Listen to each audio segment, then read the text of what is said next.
4:49 na po, magandang umaga. Ngayon po ay araw ng Miyerkules, unang araw sa buwan ng Marso 2017. Sa ngalan po ni Kuya Daniel Razon. Ako po si Jun Suriao. Ako naman si Angela Lagunzan. Narito na po ang mga humahataw na balita. Confirmation hearing ng Commission on Appointments at plenary session ngayong araw, kanselado muna upang bigyan daan ang transition sa bagong Senate composition. Liberal Party, pinag-aaralan na ang posibleng pagkalas ng mga miyembro nito sa supermajority coalition sa Kamara, kasunod ng reorganisasyon sa Senado. Pangulong Rodrigo Duterte nagdesisyong muling ibalik sa PNP ang laban kontra illegal na droga. Ngunit anti-illegal drug operations pangungunahan pa rin ng PIDEA. Suspect sa road rage na pumatay sa isang IT expert noong weekend, natukoy na ng Quezon City Police District.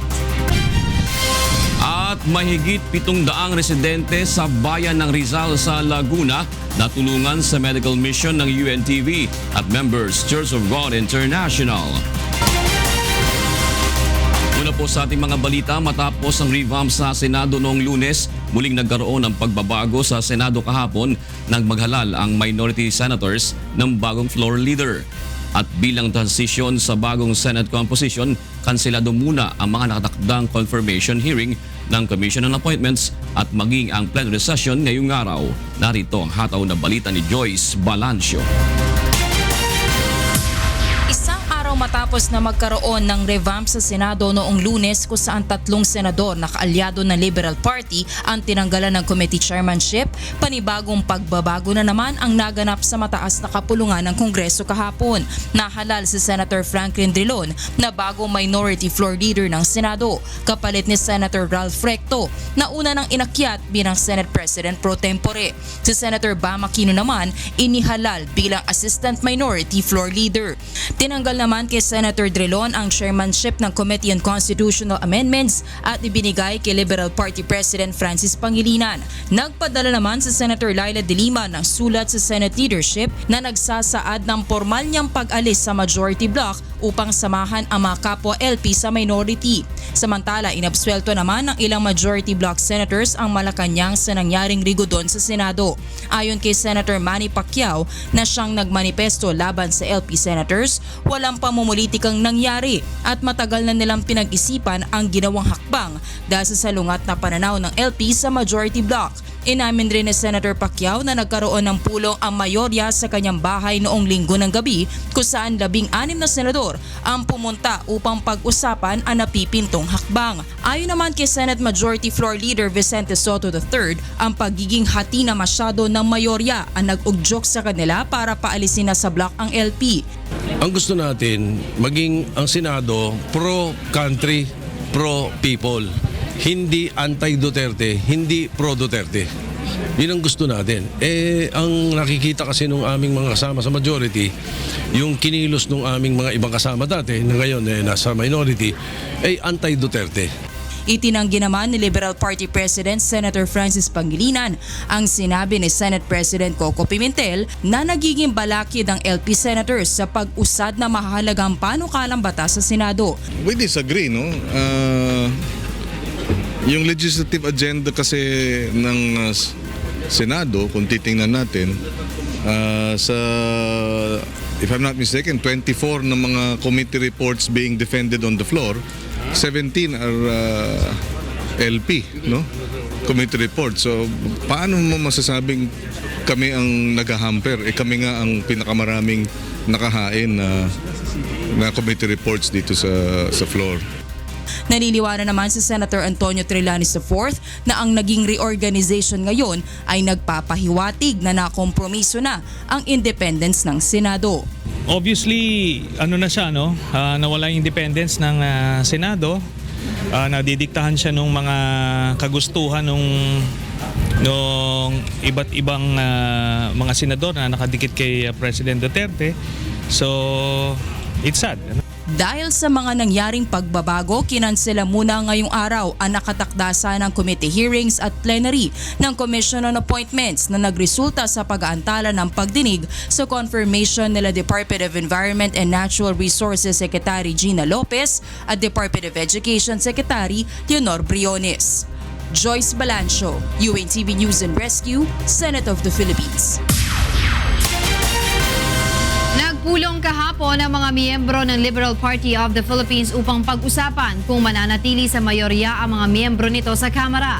Ito ay kasunod ng nangyaring pag-alis sa mga committee chairmanship sa Senado at paglipat ng mga ito sa minority. Narito ang hataw na balita ni Ray Pelayo. Nagpulong ang mga miyembro ng Liberal Party matapos ang nangyaring pagpapatalsik sa committee chairmanships sa ilang miyembro nito sa Senado at paglipat sa minority.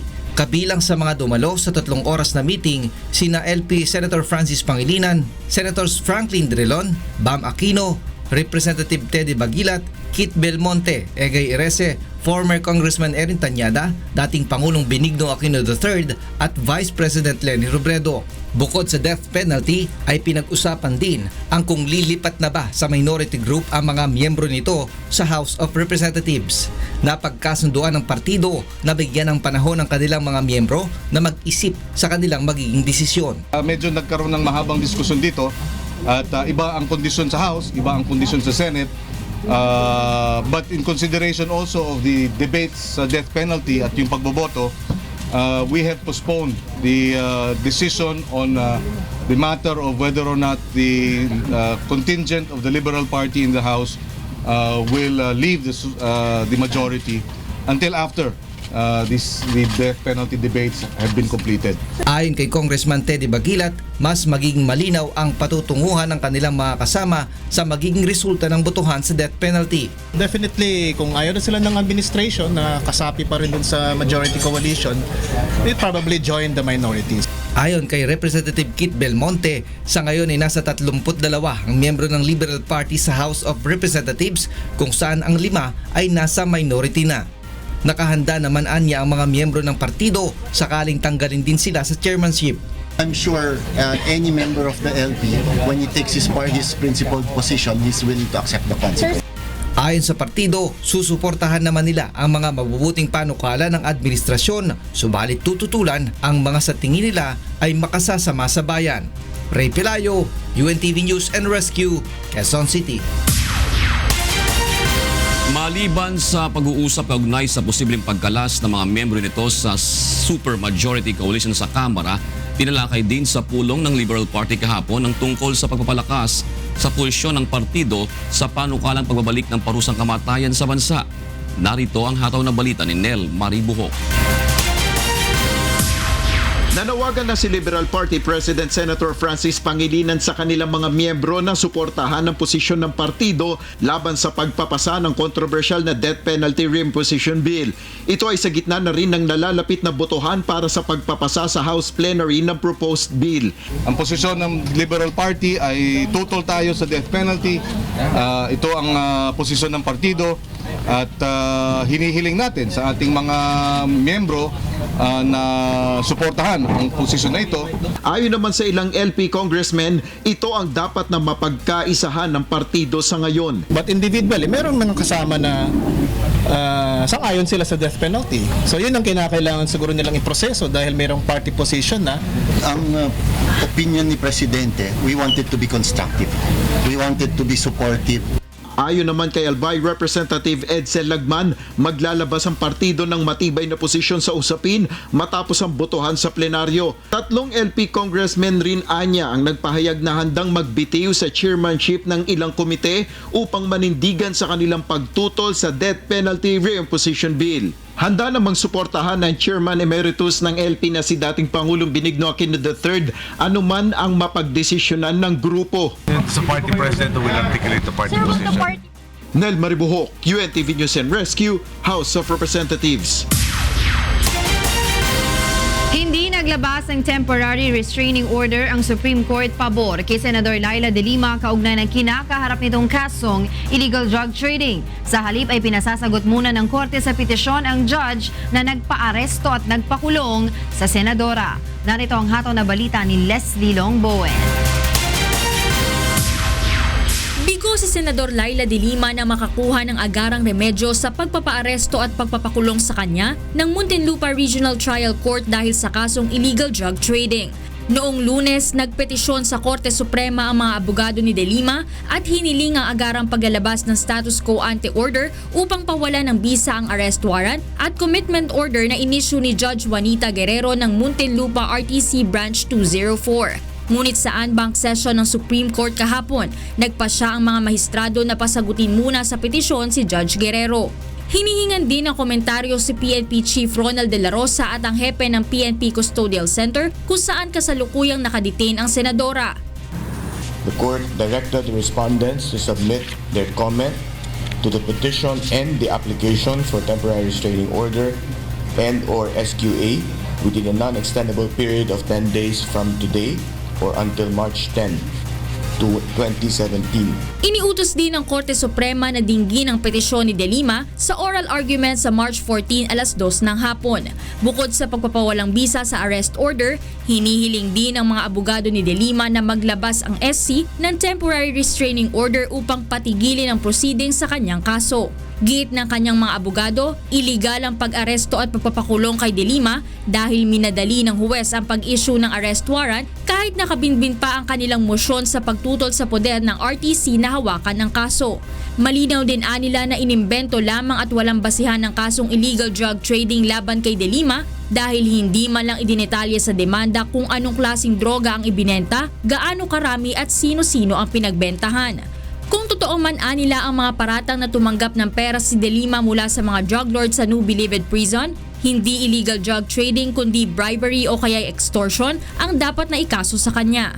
Leslie Longbowen, UNTV News and Rescue, Philippines. Tatapusin ng Technical Working Group ng Mining Industry Coordinating Council sa loob ng 3 buwan ang gagawing review sa kautusan ng DENR na ipatigil ang operasyon ng ilang minahan na umunoy nakapipinsala sa kalikasan. Narito ang hataw na balita ni Mirasol Abugadil. Hindi minamadali ng binuong Technical Working Group ng Mining Industry Coordinating Council o MICC ang gagawin nitong pagsisiyasat sa kautusan ng Department of Environment and Natural Resources na ipasara at suspindihin ang mining operation ng 28 kumpanya na umano'y lumalabag sa batas sa pagmimina at pangangalaga sa kalikasan.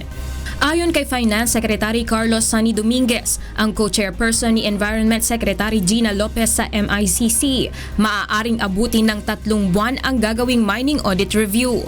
There are, I think, at least 75 contracts that have to be reviewed.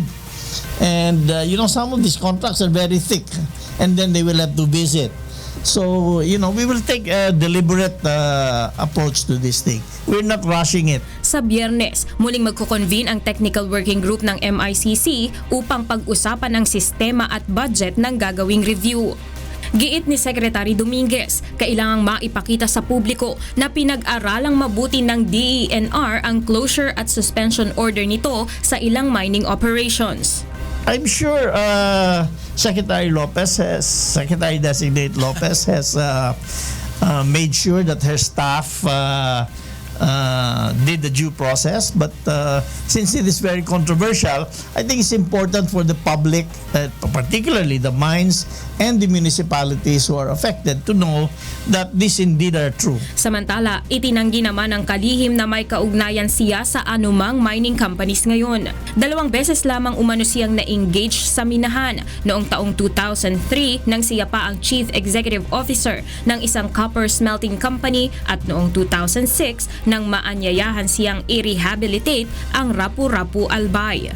Gayunpaman, hindi niya itinangging may shares of stocks pa rin siya sa isang mining company na nakadeklara sa kanyang Statement of Assets, Liabilities and Net Worth o SALN simula pa noong 1967. That was a gift to my grandson from my mother. I think it was 5,000 shares. At to my son.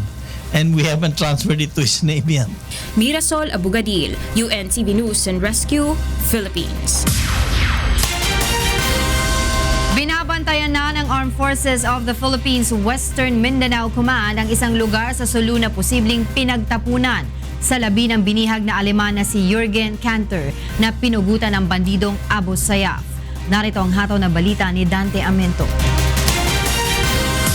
Patuloy nang hinahanap ng Armed Forces of the Philippines ang labi ng German kidnap victim na si Jürgen Gustav Kantner na pinugutan ng bandidong grupong Abu Sayyaf. Ayon kay Joint Task Force Sulu Commander Colonel Cirilito Sobihana, tinututukan na nila ngayon ang isang lugar sa Sulu kung saan pinaniniwala ang pinugutan ng biktima ng grupong pinamumunuan ni ASG Sub-Leader Muammar Askali alias Abu Rami.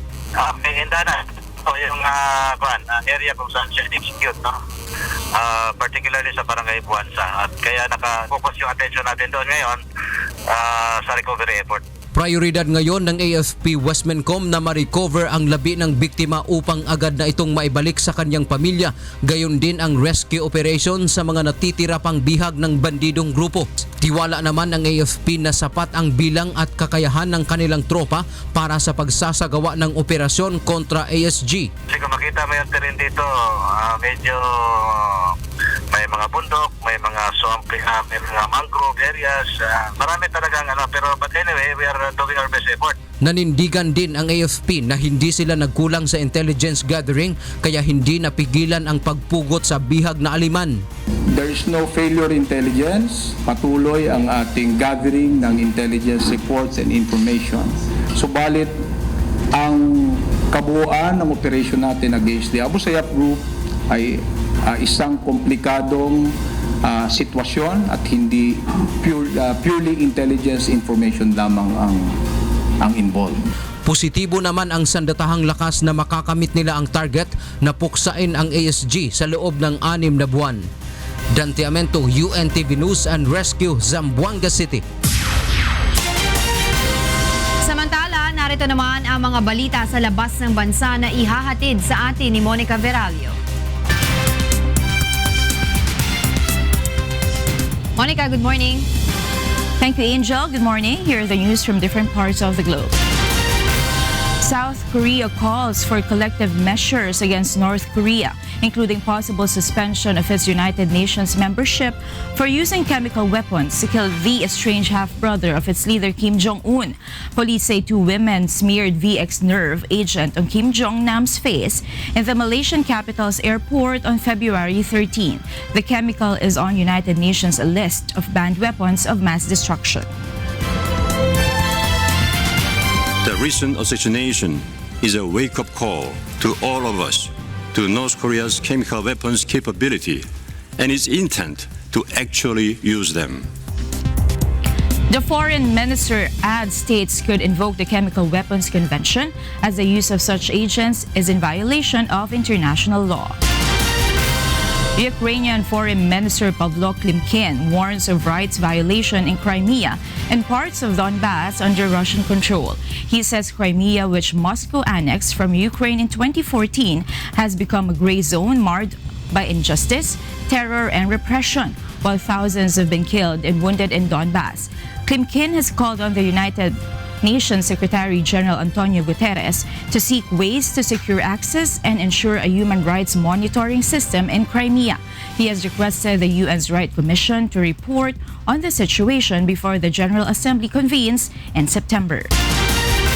In other news, the rapeseed flour maize in Luping County of southwest China's Yunnan province has been certified by China's records headquarters in Shanghai as the largest maize of its kind in the country.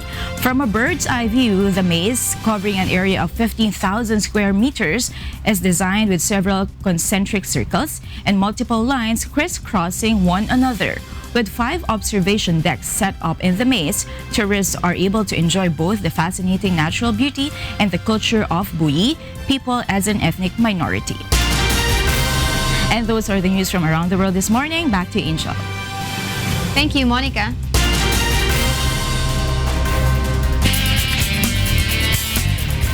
Sumiklab ang isang sunog sa barangay Southside sa may boundary ng Makati at Taguig City kagabi. 2 senior citizen at 3 apo ng mga ito ang nasawi matapos matrap sa loob ng kanilang bahay. May report si Asher Cadapan Jr. live. Asher, good morning. Yes, June, naitid sa loob ng nasunog na bahay ang 5 magkakamag-anak sa Abot Street Extension sa Barangay Southside, Makati na nag-umpisa bandang alas 8 kagabi. Kinilala ang mga biktima na sina Ramon Benjamin, 78 taong gulang, Virginia Benjamin, 68 taong gulang, at mga apo ng mga ito na sina Francine Lozano, 12 taong gulang, Franklin, 8 taong gulang, at Franz Jan, 6 na taong gulang. Ayon sa Bureau of Fire Protection, makipot na iskinita ang daanan papasok sa bahay ng mga biktima at walang ibang lagusan palabas ng compound nito. Nag-umpisa ang apoy sa bahay na nasa bukana ng iskinita kung kaya't na-trap ang mga ito sa kanilang bahay na mga pawang gawa sa light materials. Matapos mapula ang sunog, natagpuan umano na magkakasama ang mga biktima sa isang lugar sa loob ng bahay. Ayon pa sa BFP, umabot sa ikatlong alarma ang sunog kung saan 10 bahay ang natupok ng apoy at aabot sa 200,000 piso ang halaga ng napinsala. Alas 9:40 ng gabi, idineklarang fire out ang nangyaring sunog. Sa ngayon ay patuloy pa rin iniimbestigahan ng mga otoridad ang sanhi ng sunog. Tuloy sa inyo, June. Maraming salamat, Asher Cadapan Jr. Pinagbabaril ng riding in tandem criminals ang isang lalaki at pinsan nitong babae sa barangay Pasong Tamo, Quezon City kaninang madaling araw. May report si Renante Ponte live. Renante, go ahead. Yes, Angela, nakabalot ng kumot habang nasa kalsada ang isa sa 2 biktima ng pamamaril sa bahagi ng Luzon Avenue, Barangay Pasong Tamo sa Quezon City bandang 1:40 ng madaling araw kanina. Galing umano, Angela, sa tindahan ang magpinsan na bumili ng kanilang maalmusal ng pagbabarili ng 2 sakay ng motorsiklo. Kinilala ang mga biktima na sina Jomar Palomar, 22 anyos, at Juday Escalona, 20 anyos. Ayon sa inisyal na investigasyon, bumaba pa umano ang 2 hindi kilalang lalaki sa motor at saka pinagbabaril ng 10 beses ang mga biktima.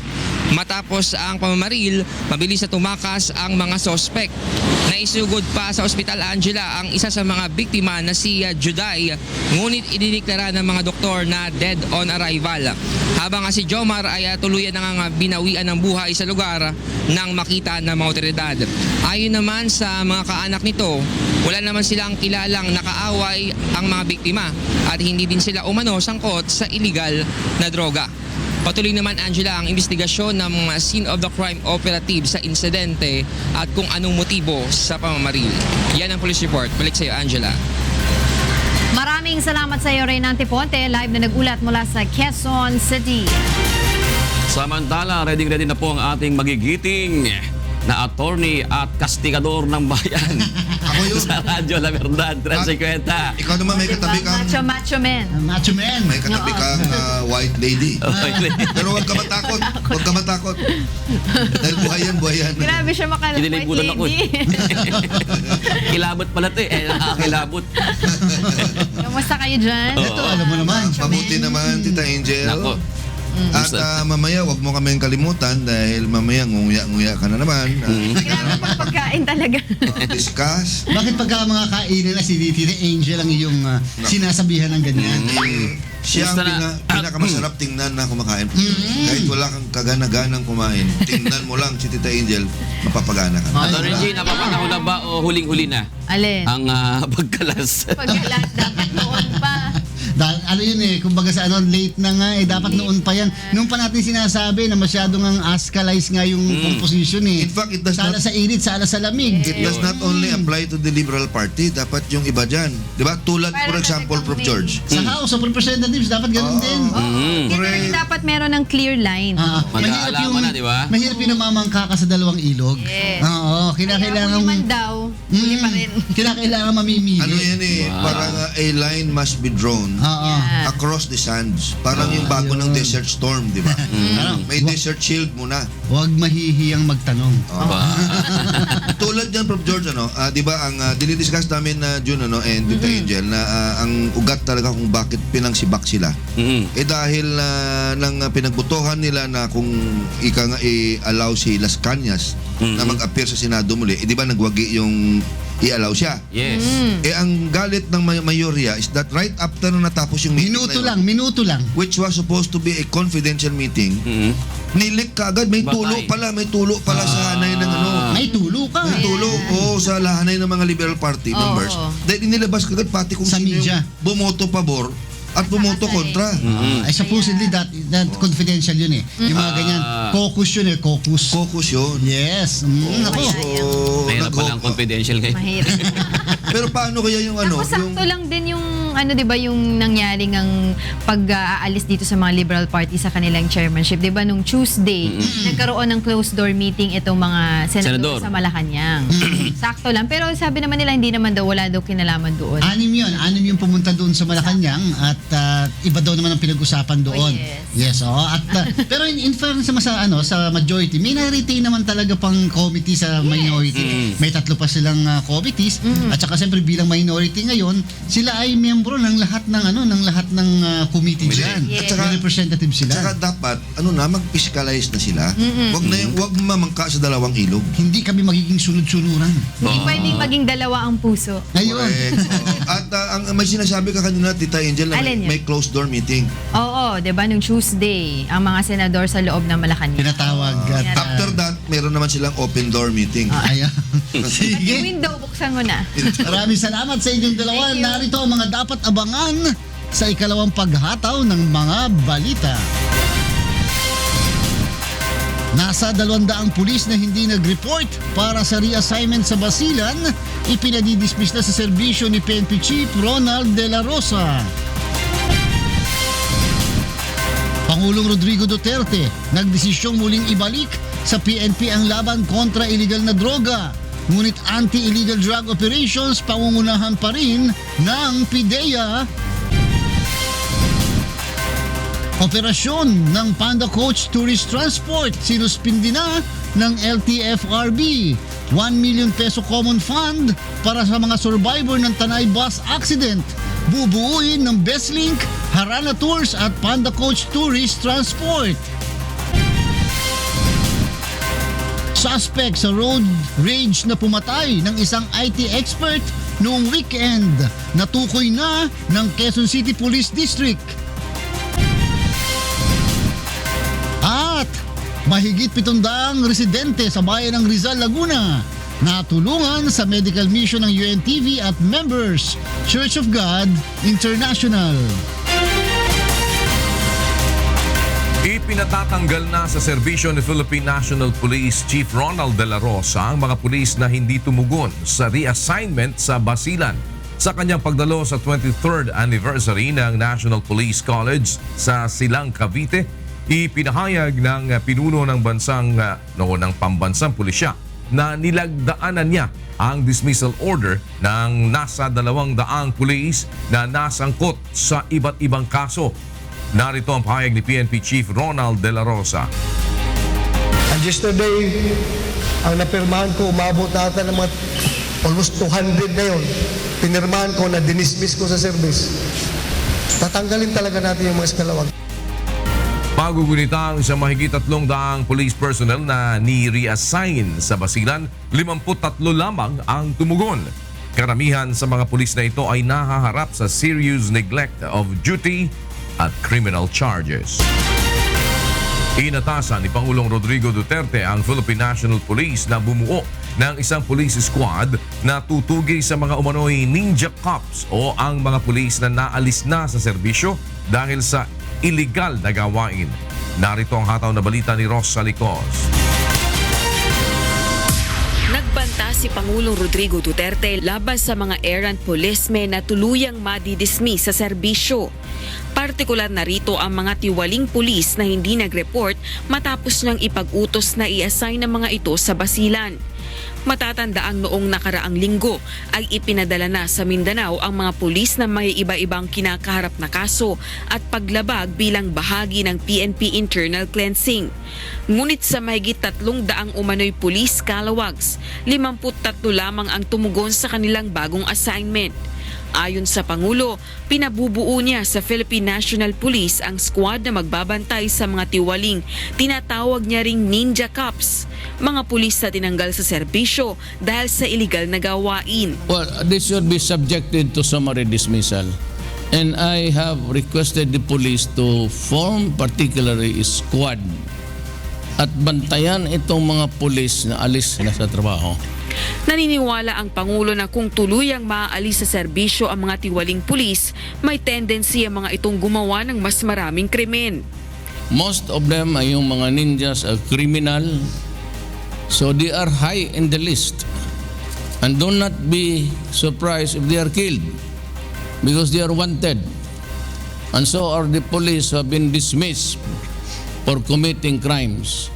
Pag nawala yan sa trabaho, they will continue their plunder, they will continue with their crime. Kaya ang squad na bubuuin ang magsisilbing bantay kontra sa mga tiwaling pulis na ito. Ayon sa Pangulo, kung magpapatuloy sila sa maling gawain, sila na ang susunod na tutugisin ng pamahalaan. So itong mga ito, mamarkahan ko talaga ito sila. And I would like to warn them, I will not spare you. Mauna talaga kayong mamatay. Pag nagkamali kayo, mauna kayong mamatay. Sigurado yan. Rosa Licoz, UNTV News and Rescue, Malacanang. Pinababalik ni Pangulong Rodrigo Duterte ang Philippine National Police sa laban kontra iligal na droga sa bansa. Ito ay matapos na mapaulat ang muling pagbabalik lansangan ng mga drug pusher at user. Narito ang hataw na balita ni Leslie Longbowen. Isang buwan na ang nakalipas mula nang ipatigil ni Pangulong Rodrigo Duterte ang anti-illegal drug operations ng Philippine National Police, kaalinsabay ng pagsasagawa ng internal cleansing ng ahensya. Sa halip ay inatasan ng Pangulo ang Philippine Drug Enforcement Agency o PDEA na pangunahan ang war on drugs ng pamahalaan.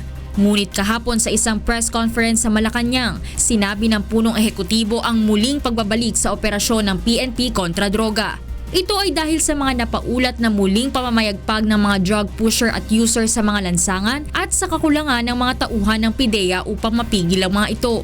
Problem in Mindanao about terrorism and drugs. So kailangan ko ng tao, I have to call back the police again to do the job most of the time sa drugs. Hindi lahat. Inulit naman ng Pangulo ang kondisyon nito na hindi lahat ng mga pulis ay makakasama sa mga anti-drug operation. I have ordered Bato to recruit young men in the PNP who are imbued with the fervor of patriotism to be the members only of the mga task forces. Every station should have one.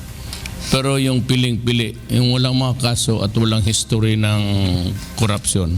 Nilinaw naman ng punong ehekutibo na pangungunahan pa rin ng PDEA ang mga operasyon kontra droga, katulong ang Armed Forces of the Philippines.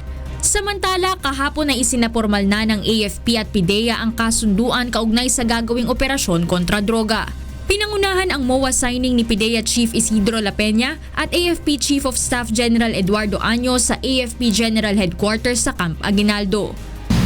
For the AFP, we will not be involved on the street drug pushing, street level operations of the drug syndicate, but rather on the higher level drug syndicates. Leslie Longbowen, UNTV News and Rescue, Philippines. Bubuo ang pamunuan ng Besling College of the Philippines, Harana Tours at ang Panda Coach Tourist Transport ng 1 milyong pisong common fund para sa lahat ng mga estudyanteng nakaligtas sa aksidente sa Tanay Rizal. Samantala, sinuspende na rin ng Land Transportation Franchising and Regulatory Board o LTFRB ang buong operasyon ng Panda Coach Tourist Transport dahil sa questionabling financial statement na isinumite nito sa board. Narito ang hataw na balita ni Joe Anano. Nagkasundo ang pamunuan ng Besling College of the Philippines, Harana Tours at ang Panda Coach Tourist Transport na maglaan ng 1 milyong pisong common fund bilang tulong pinansyal sa mga nakaligtas sa Tanay bus accident noong 1 linggo.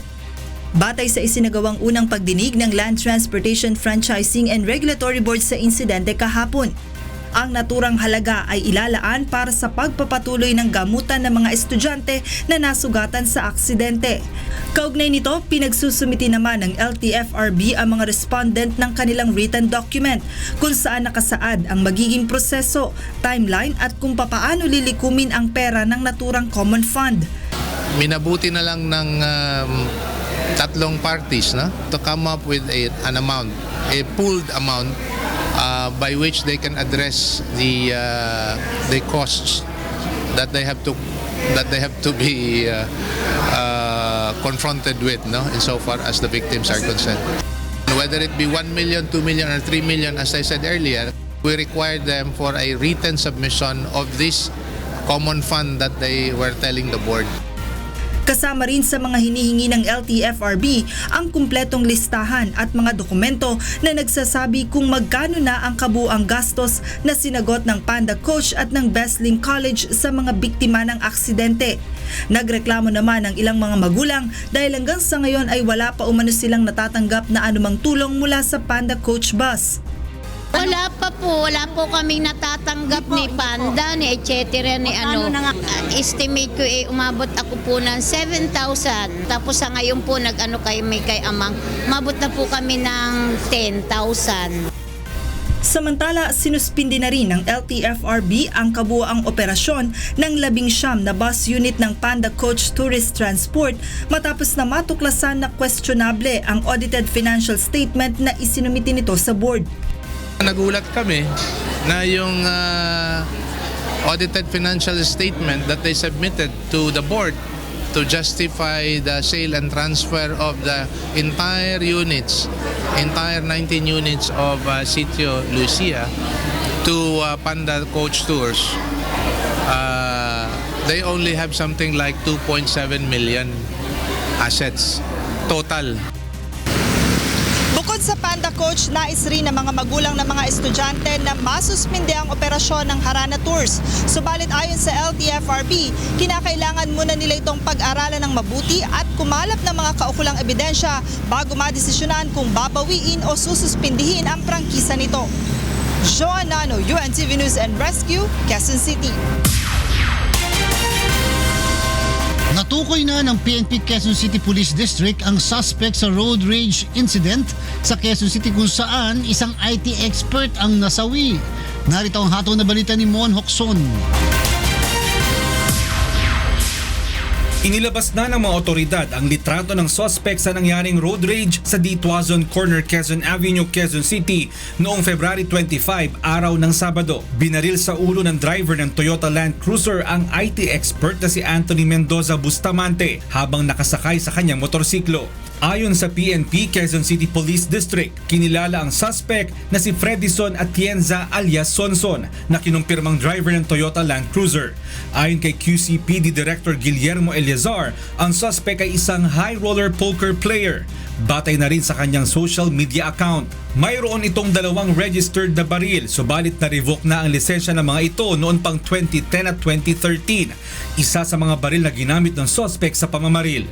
Upon verification, nalaman na talagang sa Land Cruiser siya, and then from there, the registered owner, and then from there, nalaman natin na yung tatay niya gumamit at nakita natin ngayon yung picture ng tatay niya, 100% na in-identify nung witness ng victim.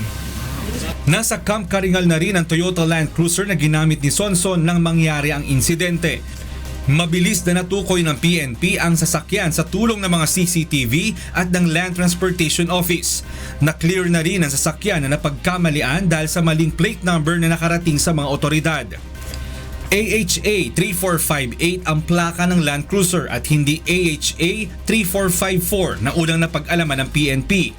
Voluntaryong isinuko ng mga kamag-anak ng suspect ang sasakyan upang ipakita na handa silang makipagtulungan sa PNP.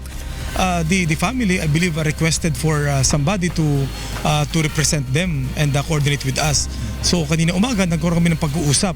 Kaya nga itong Land Cruiser na-turn over sa atin, and then nag-explore ng possibility ng pag-surrender niya. Subalit sa kabila nito, tuloy pa rin ang manhunt operation laban kay Sonson dahil hindi pa rin ito sumusuko. Samantala may lead na ang PNP hinggil sa kinaroroonan nito. Nanawagan naman ang PNP na mas makakabuting sumuko na lamang ito. Kasong murder ang isasampa laban kay Fredison, Sonson at Chenza, at ang Criminal Investigation and Detection Unit ang hahawak sa kaso nito. Mon Hokson, UNTV News and Rescue, Camp Karingal. Sang-ayon ang medical expert mula sa iba't ibang bansa sa paggamit ng anti-dengue vaccine kaugnay ng National Immunization Program ng DOH. Naniniwala din ang mga ito na dapat health experts ang mamili ng gagamiting bakuna at hindi ang mga politiko. Narito ang hatol na balita ni Aiko Miguel. Suportado ng mga health expert mula sa iba't ibang bansa ang dengue vaccination program ng Pilipinas. Ayon kay Professor Zulkifli Ismail ng Malaysia, bagaman hindi pa ipinatutupad sa bansa nila ang paggamit ng naturang bakuna para sa dengue, ay saludo sila sa Pilipinas dahil may hakbang na ang Department of Health upang sugpuin ang sakit na dala ng Aedes aegypti. It is approved in 14 countries at the moment, and it is used in the public sector, among school children in the Philippines, and that's a good move. Ayon naman kay Professor Usa Thesiakor ng Thailand, wala silang nakitang safety at health issues sa pagbibigay ng bakuna sa dengue dahil subok ito. The evidence-based, the vaccine was given to more than 40,000 people, like Professor Bravo said, and we didn't see any safety concern. Aprobado na rin ito anya sa ibang bansa, kaya dapat ang ibigay na lang sa mga eksperto sa kalusugan ang pagtukoy sa tamang bakuna. Once I was in a Congress hearing, and I mentioned to them that, prioritizing vaccines need a NITAG, need an expert in vaccine to be able to really make recommendations, just as WHO is recommending it. This vaccine, if it's used properly, will decrease transmission. It'll decrease epidemic activity. It'll decrease, it's been shown very nicely that it decreases severe disease, it decreases hospitalization, and therefore it will decrease deaths. Sa ulat ng Department of Health sa taong 2016, umabot sa 200,000 ang bilang ng kaso ng dengue sa bansa at isa ang Pilipinas sa Asia na may mataas na record kaugnay nito. Samantala, nakatakda namang ipatupad ang ikatlong dose ng pagbibigay ng dengue vaccine sa mga batang nasa edad 9 na taong gulang pataas sa public schools sa mga piling rehiyon. Sa mga hakbang ng mga eksperto upang pababain ang kaso ng dengue sa iba't ibang bansa, inaasahan ng mga ito na matatanggal na ang dengue sa mga itinuturing na panganib sa kalusugan, lalo na sa mga kabataan, upang hindi na umabot pa sa libong bilang ng mga namamatay dahil sa dengue taon-taon. Aiko Miguel, UNTV News and Rescue, Quezon City.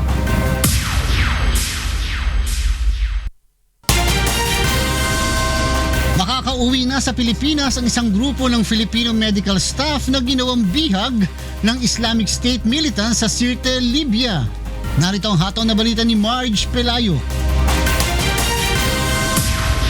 وصل المبعوث الخاص للرئاسة الفلبينية قادما من العاصمة مانيلا لاستلام الطاقم الطبي الفلبيني، الممرضات والممرض والطفلة الصغيرة التي يبلغ عمرها 10 شهور. هؤلاء الطاقم الطبي كان متواجد كممرضات بمستشفى ابن سينا بمدينة سرت.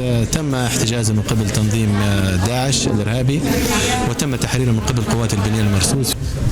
Formal nang na-turn over sa mga kinatawan ng pamahalaan ng Pilipinas ang mga Filipino medical worker na nabihag ng teroristang grupong Islamic State sa Sirte, Libya noong 2015. Personal na nagtungo si Foreign Affairs Undersecretary for Migrant Workers Affairs Jesus Yabes sa Tripoli sa Libya upang sunduin ang mga ito na kinabibilangan ng 7 babae, 1 lalaki at 10 buwang gulang na sanggol. Ayon sa isa sa mga binihag, halos araw-araw ay nangangamba sila sa kanilang kaligtasan dahil sa marahas na pagtrato sa kanila.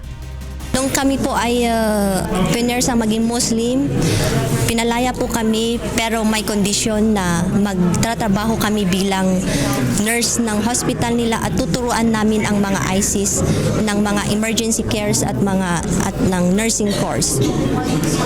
Hindi maganda po ang aming naging experience sa kanila dahil araw-araw po kami naninirahan sa takot na hindi namin alam kung ano ang mangyayari sa amin at lagi nilang sinasabihan kami na kung kayo ay lalabas ng cert, papatayin namin kayo, papatayin namin.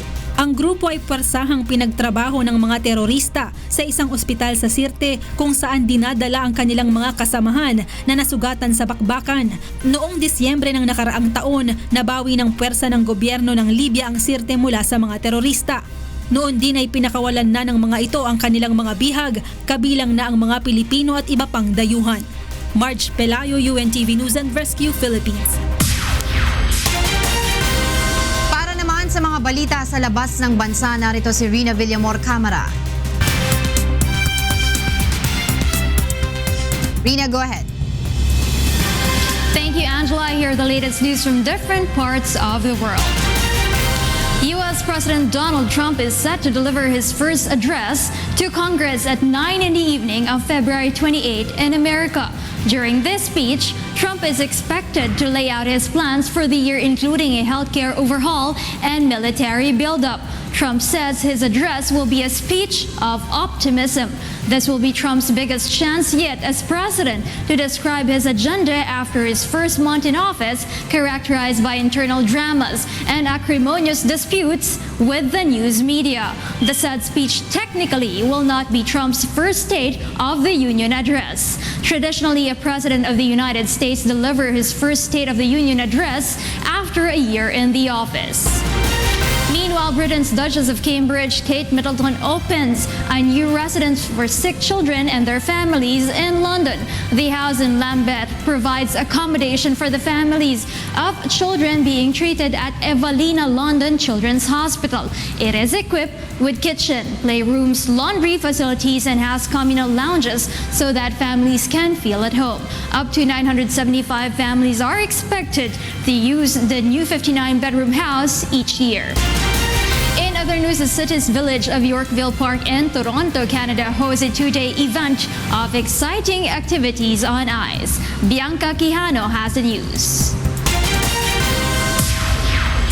The weekend-long event featured the 17th annual Sassafras Ice Carving Competition, where spectators were able to witness master sculptors create unique works of art. Yeah, it's great to be here for that as well, and it's good to kind of embrace winter and like do something wintry and see the ice sculptures. Yeah, it's good. The main display was a showcase of Canadian pride, featuring ice sculptures of Royal Canadian Mounted Police officers, the Year of Confederation, Parliament Hill, and a giant maple leaf, which is the symbol featured on the Canadian flag. There were even ice sculptures that onlookers could sit on, as well as one of India's Taj Mahal. Businesses in the area also set up their own display sculptures. The focal point was a Canada 150 ice sculpture, as 2017 marks Canada's 150th anniversary of Confederation. The Ice Fest was a fun-filled event for the whole family, complete with ice kitty cubes and maple syrup taffy station. It is my first time. It was fun. We took pictures, and I had fun with my friend. It was also a fundraising opportunity for the Heart and Stroke Foundation of Ontario. February is known as Heart Month in the province. Yes, it's a great community. It's a great charity. I'm happy to be here, put smiles on everyone's faces, and represent Canada. All proceeds from the Kitty Cubes and Taffy Station go towards the Heart and Stroke Foundation.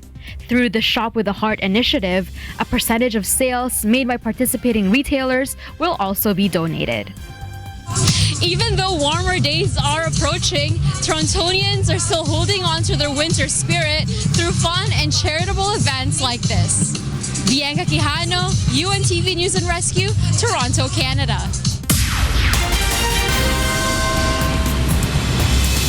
And those are the latest news from around the world at this hour. Back to you, Angela. Thank you, Rina. Para sa mga karagdagang balita, bumisita lamang sa aming website na untvweb.com. At narito naman ang mga dapat abangan sa ikatlong paghataw ng mga balita. Mas maigting na military operations at paggamit ng air assets laban sa Abu Sayyaf Group ipinag-utos ni Pangulong Rodrigo Duterte. Mga bagong bagon ng MRT Line 3 sinimulan ng isailalim sa final testing stage at inaasahang magagamit na sa katapusan ng Marso. Kauna-una ang sariling explosive atmosphere test chamber na i-develop ng China.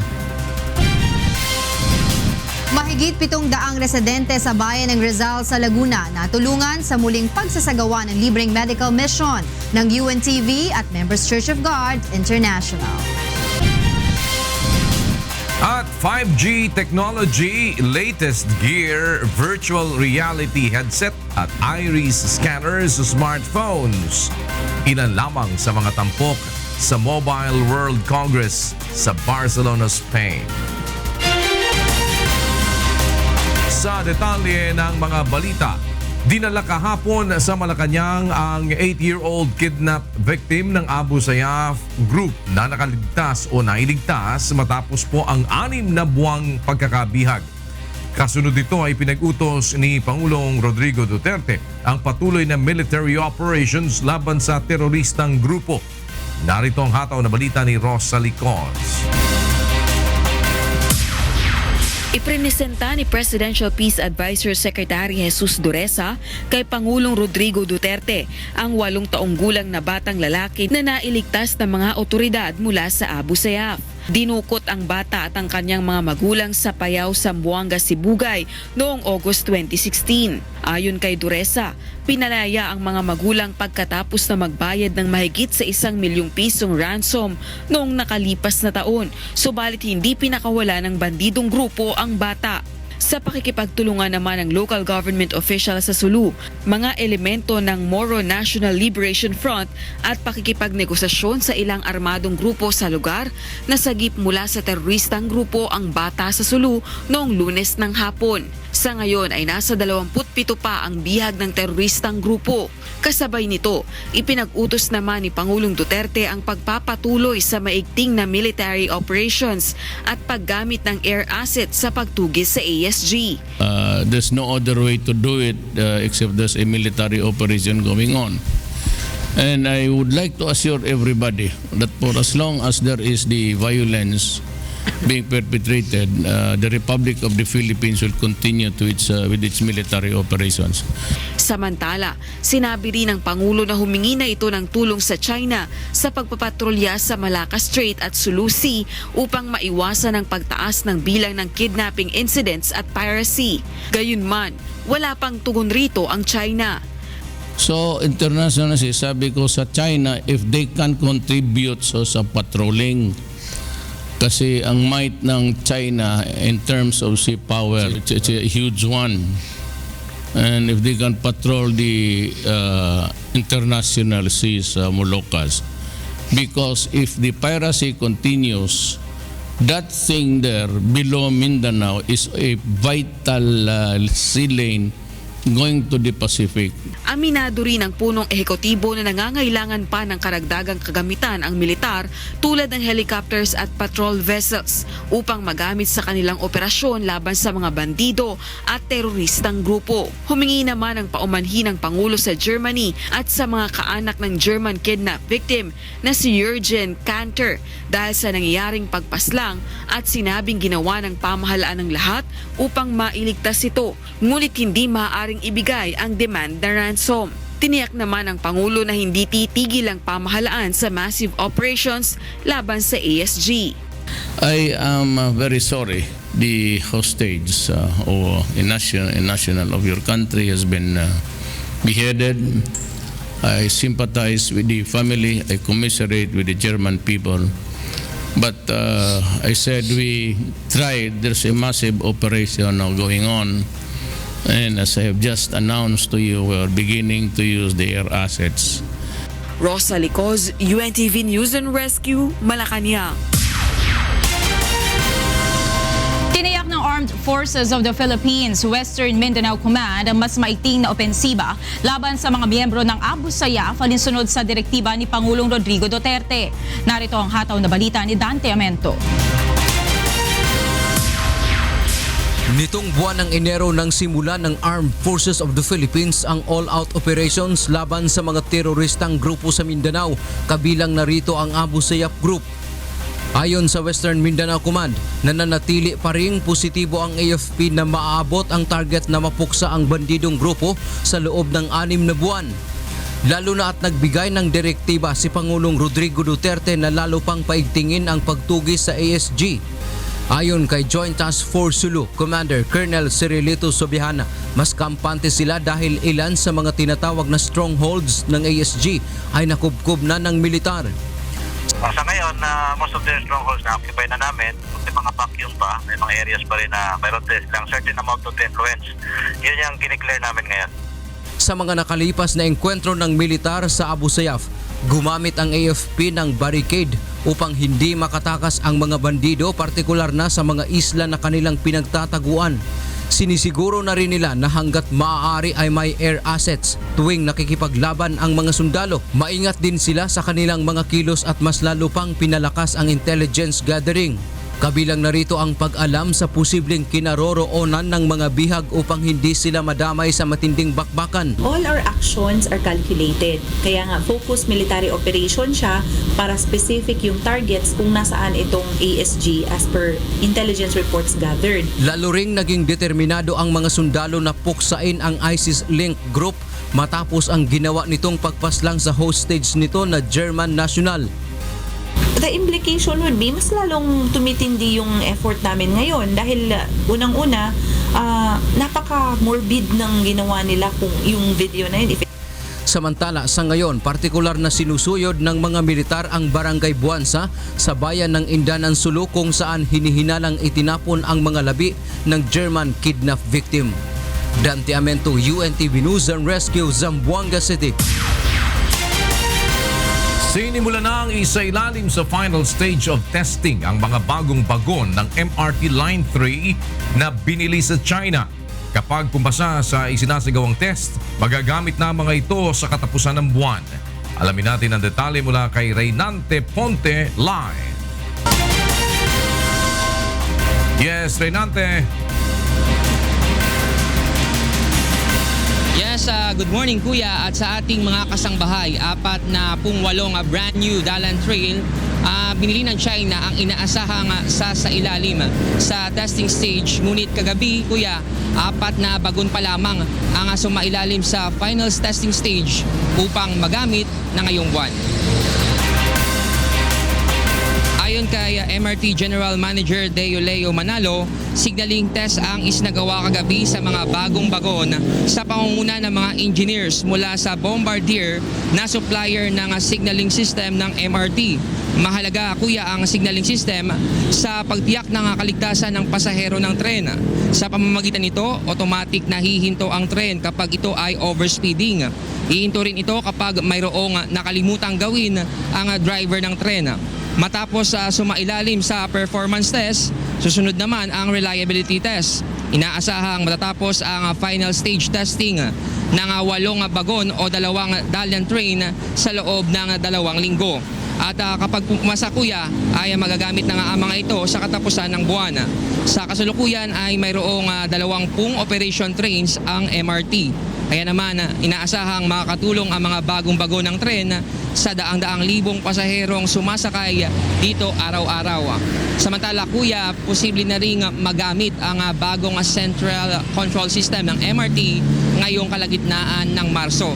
Ito ay matapos sa magpalit ng makabagong central computer. Sa ngayon ay natapos na ang installation nito at hinihintay na lamang na makumpleto ang reliability test. Yan muna ang update mula dito sa North Avenue. Balik sa iyo kuya. Maraming salamat, Reynante Ponte. Umarangkada na ngayong araw ang Fire Prevention Month ng Bureau of Fire Protection. Kabilang sa nakiisa sa kick-off ceremony sa Quezon City Circle ang UNTV News and Rescue Team. May hataw na balita si Monokson live. Mon, kumusta dyan ngayon? Yes, magandang umaga, Monica. Good morning, Kuya. Alam mo ba na mas tumaas pala yung insidente ng sunog na naitala ng Bureau of Fire Protection kumpara noong 2015 at 2016? At ngayong taon, simula pa lamang ng January 2017, umabot na sa 260 yung bilang ng mga insidente ng sunog na naitala ng Bureau of Fire Protection. Ayon sa BFP, karamihan ng mga naitatala nilang sunog ay mula sa mga residential areas at maging doon sa mga lugar ng mga informal settlers.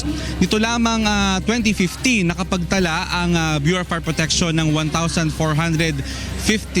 na bilang ng mga sunog sa residential areas at sa mga informal settlement area. Ipinaliwanag ng BFP na sa mga depressed area madalas nangyayari ang mga ganitong klase ng sunog na kung saan dikit-dikit at gawa sa light materials ang mga bahay. Isa pang problema na nararanasan ng Bureau of Fire Protection ay kung papaano nila maipapasok na mas mabilis sa mga may kitid na mga lansangan yung mga naglalaki ang mga fire truck at gayon din papaano mabilis na mailadadlad ang mga fire hose upang mabilis na makaapula ng sunog. Ayon sa BFP, faulty electrical wiring ang siyang pangunahing dahilan ng sunog dito sa bansa. Sinusundan yan ng mga naiiwang upos ng sigarilyo, naiiwang nakasinding kandila at mga gas range na may tagas. Nagpaalala naman ng BFP sa publiko na kung maaari iwasan itong mga octopus connection, gayon din naman iwasan na mag-iwan ng mga kandilang nakasindi at panitilihing malinis ang mga gas range. At ngayon nga, kaisa ang UNTV News and Rescue Team dito sa gawain ng Bureau of Fire Protection. Alam naman natin na ang UNTV News and Rescue Team ang isa sa mga pangunahing katulong ng BFP sa pagresponde sa mga sunog dito lalo na sa Metro Manila. At isa nga sa mga polisiya na isinusulong ng Bureau of Fire Protection ngayon na sana ay maipatupad daw ay yung one-lane policy sa mga kalsada upang mas mabilis silang makaresponde sa mga sunog. Yung manang latest mula dito sa Elliptical Road sa Quezon City Memorial Circle. Balik sa inyo, Monica. Maraming salamat, Monokson, live na nag-uulat mula sa Quezon City. Alamin naman natin ang iba pang balita sa iba't ibang panig ng bansa mula sa Davao City. Hatid ni Victor Cosare ang Balitang Prom Day. Mayang buntag, Victor. Mayang buntag, Kuya Daniel. Ani ang detalye sa atong mga Balitang Prom Day.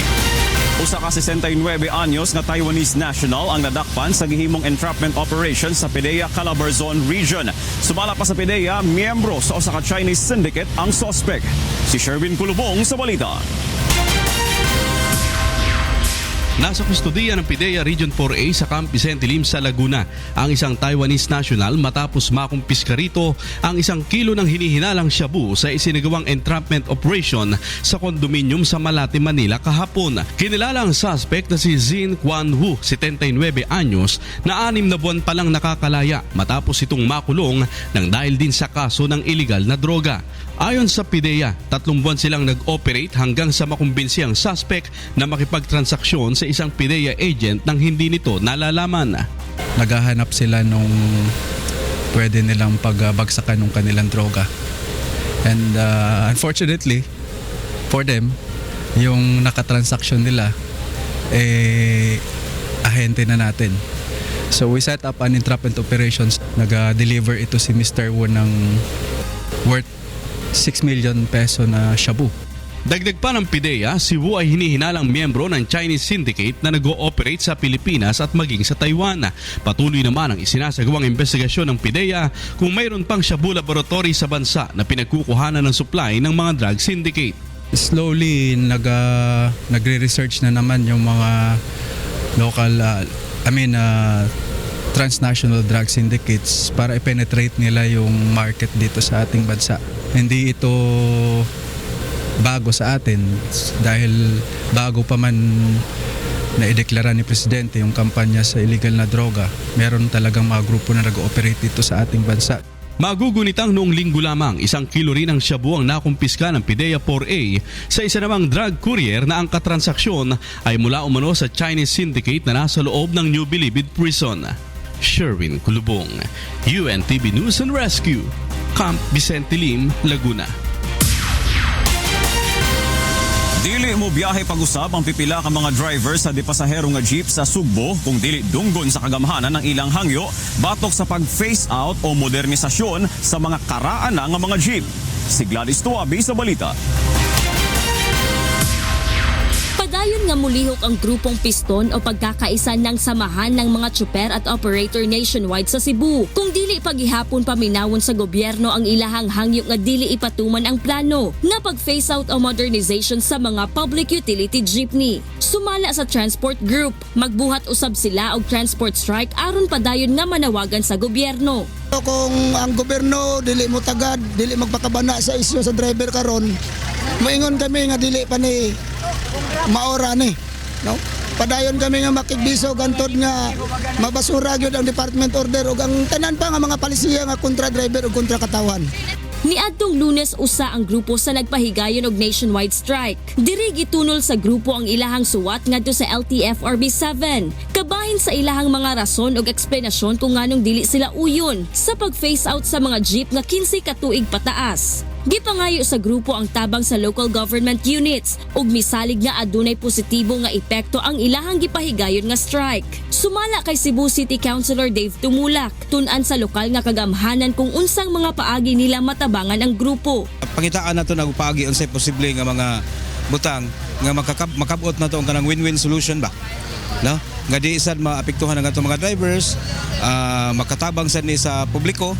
So, moram ginay welfare. Ang welfare naman sa public itan-aw sa city. Gisiguro sab sa Cebu City Local Government nga andam ang ilahang contingency measures aron dili maapektuhan og maayo ang mga commuter kung magpahigayon usab og transport strike ang grupo. Gladys Tuwabi, UNTV News and Rescue, Cebu. Libo-libo ka mga foreign o local tourist ang gilauman nga mobisita sa dakbayan sa Davao karong bulan sa Marso subay sa pagsaulog sa 80th araw ng Davao. Gilauman usab nga motambong sa selebrasyon si Presidente Rodrigo Duterte nga usa ka Davaoenyo. Aniya ang report. Gilauman nga mas taas ang mamahimong tourist arrival sa Davao City karong bulan sa Marso kung itandi kini sa kaparehas nga bulan adtong niaging tuig. Sumala pa sa City Tourism Office, kapin sa usa ka gatos og 50,000 ka mga local ug foreign tourist ang moabot sa dakbayan subay sa pagsaulog sa 80th araw ng Davao nga magsugod karong adlaw hangtod sa petsa 16. Gilauman usab ang pag-abot sa mga balikbayan nga Davaoenyo nga makighiusa sa selebrasyon. Kini usab ang unang pagsaulog sa araw ng Davao diin presidente na sa Pilipinas ang kanhing amahan sa lungsod. Well, of course, obviously, the president will be coming kay Ihahamang Yuning Baluarte. No? Usa sa highlight sa selebrasyon ang Parada Davaoenyo nga pagahimuon sa March 16. Ang mga parties.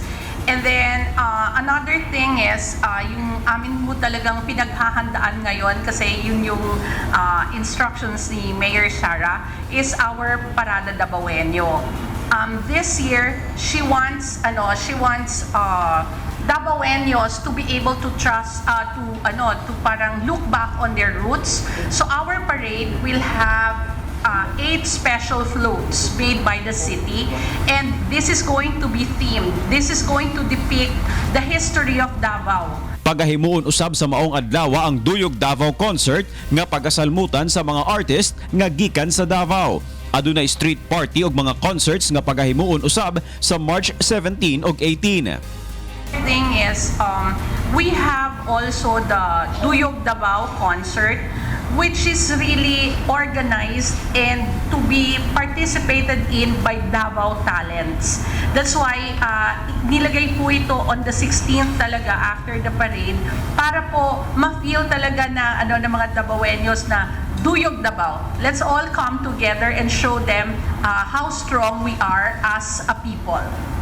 2,000 hangtod 3,000 ka mga miyembro sa security forces ang gitagana nga magbantay sa duha ka semana nga selebrasyon. Mukabat sa 10.5 million pesos ang budget para sa okasyon, samtang sama sa March 16 nga usa ka non-working holiday sa dakbayan sa Davao, gideklara na usab sa Malacañang nga usa ka special non-working holiday ang March 17 isip usa ka adlaw sa pagpasalamat sa lungsod. Victor Cosare, UNTV News and Rescue, Davao City. O kana ang kinatibukan sa atong mga balitang from the karong buntag. Gikan diriya sa Davao City, balik diya sa kauluhan, Kuya Daniel. Daghang salamat Victor Cosare live gikan sa Davao City. At para naman sa mga balita sa labas ng bansa, sama natin si Miss Angela Lagunsan.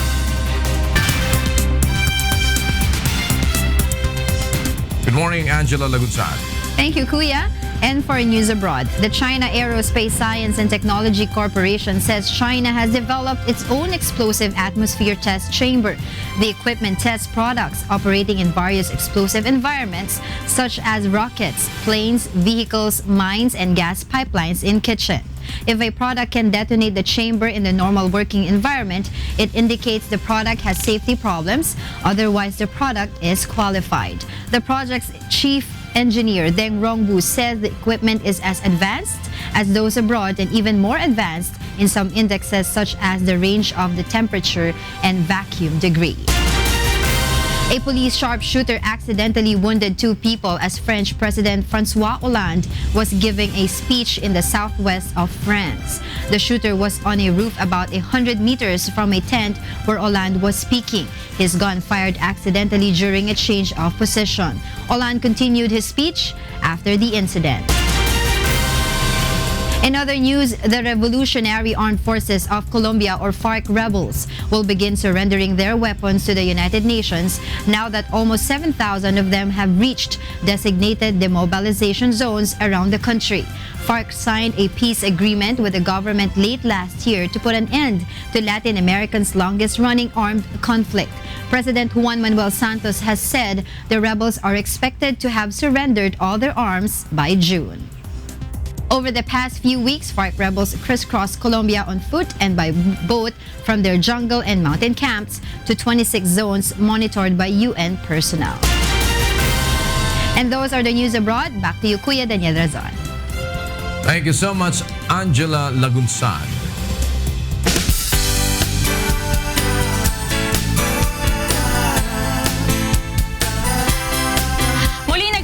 Ng libreng medical mission ng UNTV at Members Church of God International sa Rizal, Laguna. Umabot sa mahigit 700 residente ang napaglingkuran sa iba't ibang hatid na serbisyo publiko. Narito ang hataw na balita ni Sherwin Culubo. Sa ikalawang pagkakataon, tinugon ng UNTV ang kahilingan ng punong lungsod ng bayan ng Rizal sa Laguna. Ito ay ang muling makapagsagawa ng libreng medical mission sa kanilang lugar. Kaya naman katuwang ang Partners in Public Service ng Himpilan sa pangunguna ng Members Church of God International, nagtungo ang grupo sa Rizal, Laguna upang maghatid ng serbisyo publiko. Mahigit 700 mga residente ang napaglingkuran sa iba't ibang medical services sa medical mission tulad ng dental extraction, ECG, medical adult consultation, pediatric at legal consultation. Mayroon ding libreng gupit para sa mga taga-barangay Talaga. Napakahalaga sa mga tulad nilang kapos sa buhay ang mga ganitong medical mission. Lalo pat karamihan sa mga residente ay mga magsasaka na kabilang sa sektor ng pinakamahihirap sa bansa. Kaya ganun na lamang ang kanilang pasasalamat sa tuwing sila ay napapasyalan at natutulungan sa kanilang pangangailangang pangkalusugan. Mahalaga po at salamat. Hindi po namin ito makakalimutan, lalo-lalo na po sa mga nabiyayaan ng mga proyekto. Sa UNTV po naman ay mas kilala na po namin sila dahil hindi lang po ito ang pagkakataon na sila ay tumutulong. Po in behalf of Mayor ng Rizal, Laguna, maraming salamat po kay Brother Eli at saka kay Kuya Daniel dahil napaunlakan sila dito na magkaroon ng medical mission. Maraming pong salamat dahil hindi nila kami binigo. Sherwin Kulubong para sa serbisyong kasangbahay. Sa balitang sports naman, kasama natin si Rina Villamor Camara. Rina, good morning. Good morning, Kuya. Balitang tennis muna tayo. World number 3, Stan Wawrinka, tinalo ng ranked number 77 na Bosnian player sa unang round ng Dubai Tennis Championships. Ito ang unang match ni Wawrinka mula nang matalo kay Roger Federer sa Australian Open semifinals noong nakalipas na Enero. naitala naman ng 24 anyos na si Damir Zumur ang biggest match win ng talunin ng defending champion na 3-time Grand Slam champion na si Wawrinka sa scores na 7-6, 6-3. Mga kalaban ni Zumur sa second round ng men's single, si Marcel Granoller ng Spain. Samantala, abante naman sa susunod na round ng Dubai Open si world number 1 Andy Murray. Sa scores na 6-4, 6-1, tinalo ng top seed British player na si Malek Jaziri ng Tunisia. Sunod na mga kalaban ni Murray ang Spanish player na si Guillermo Garcia Lopez. At don't forget, this coming Sunday magsisimula na nga ang ating nag-iisang Battle for Third at Game 1 ng ating Best of 3 Championship Series. Para sa ating Battle for Third, andyan ang kupunan ng Judiciary Matches kontra sa BOC Transformers at para naman sa ating Big Game 1 ng Best of 3 na gaganapin sa Pasig City Sports Center, andyan ang kupunan ng PNP Responders at Malacanang Kamao.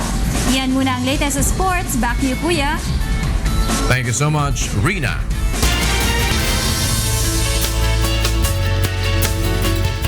Para sa mga mahihilig sa gadgets at sa mga palaging updated sa larangan ng teknolohiya, alamin natin kung ano ang mga tampok sa Mobile World Congress sa balita ni Leslie Longbowen. Dinumog ng libo-libong technology enthusiasts mula sa iba't ibang bansa ang pinakamalaking annual mobile technology trade show sa Barcelona, Spain. Dito ibinamalas ng iba't ibang kumpanya ang potensyal ng immersive technology, gayon din ang multiple applications ng pinagsamang Internet of Things at 5G networks. Patok sa mga lumahok sa Mobile World Congress ang ginawang gimmick ng Samsung. Gamit ang latest gear virtual reality headset nito, kahit nasa limitadong espasyo ay nagmistulang nasa amusement park ang mga sumubok nito. Tulad na lamang ng roller coaster rides, skeleton run at acrobatic flight simulator. Agaw spotlight naman ang 5G technology na may latency-free connection at high-speed data transfer. We could see the first 5G test networks going live this year. Then we're going to see this enormous race, almost a bit of a kind of global arms race to get 5G out there first. And it won't be something you walk around with. It's going to be a bit of a while before you see 5G on a smartphone. But by 2019, 2020, there will definitely be devices out there. Ayon sa mga eksperto, ang pinagsamang 5G at Internet of Things ay makagagawa ng maraming aplikasyon na makatutulong sa pang-araw-araw na pamumuhay. What we're showing is how the connectivity has evolved from smartphones and tablets now to connectivity into cars, industrials, consumer goods, wearables. All sorts of things are now being connected. Samantala, tampok din sa Mobile World Congress ang paglalagay ng iris recognition software sa smartphone processors. Ayon sa iLock, kaya nitong ma-assess ang 240 characteristics ng mata at maaaring gumana hanggang sa layong 60 centimeters. Kaya rin ng eye scanner na matukoy ang totoong mata kumpara sa larawan lang. Dahil dito, naniniwala ang iLock na maaaring magamit ang naturang teknolohiya sa bank transactions at purchases sa pamamagitan ng smartphone. In the next, 2 years, every smartphone in the world is going to have a biometric on it. And we believe it's going to have a combination of fingerprint and iris because they make a natural mesh and they're useful for different things. Iris for the mathematical precision, fingerprint for some usability. Tatagal ang Mobile World Congress hanggang sa March 2. Leslie Longbowen, UNTV News and Rescue. Hindi ko na inabutan. Sayang, Kuya. Pwede may bagong gadget na naman. Hindi, para magamit sa mga advancements sa pagbabalita, sa broadcast. Dati hindi nila yan masyadong wini-welcome. Yung mga consumer products, consumer lang yan. Iba yung broadcast and everything na ginagamit talaga for a television. Pero ngayon, dahil naghalo na yung social media and madami ng mga video bloggers, etc., yung mga reviews na ginagawa sa YouTube, mas madali na ngayon umagapay doon sa worldwide trend sa pamamagitan ng mga consumer products na hindi masyadong mataas as compared doon sa mga talagang professional products na gagamitin mo. So, mas nakakapag-compete ang mga maliliit na networks, yung mga maliliit na mga nagbo-broadcast sa social media, yung gumagawa ng mga dati, mga podcasting pa lang. Ngayon, meron na mga podcasting. Pad ang tawag. Dati podcasting. POD, yes. POD ngayon, podcasting. So meron na mga, pati yung mga iPad Pro, meron na ngayon mga additional equipment na pwede mong i-attach sa kanya para magamit mo siya for broadcast. Wow! Para napapag nakita mo, para kang and even yung mga short films na ginagawa niya. Tsaka yung quality, kuya, hindi na rin nagpapahuli, di ba? Magaganda na rin yung quality nila na ginagamit. Recently, kahit yung mga yung mga Huawei, pumasok na nga yes, sila you mentioned kahapon, kuya. Sa technology Saan company, saan bansa galing yan, kuya? China. China. Huawei. China. Pero solid na rin yung mga ginagawa nila ngayon. Ang camera ng iPhone nila na nilabas ngayon, Leica. Leica yung camera na naka-built-in sa cellphone nila. So, mataas yung quality niya. Kaya pati mga cellphones ngayon are already being used for, meron ng mga movies na ginagawa, fully shot sa cellphone lang. Mga indie yan, kuya. Yes. Mga indie. Films, mga Si short Angel, kuya, di ba, nakaproduce siya ng isang Documentary. using a cellphone. Yes. So marami na ngayon mga consumer products na pwedeng gamitin for professional purposes. Kaya exciting yan, kuya. Oh, right.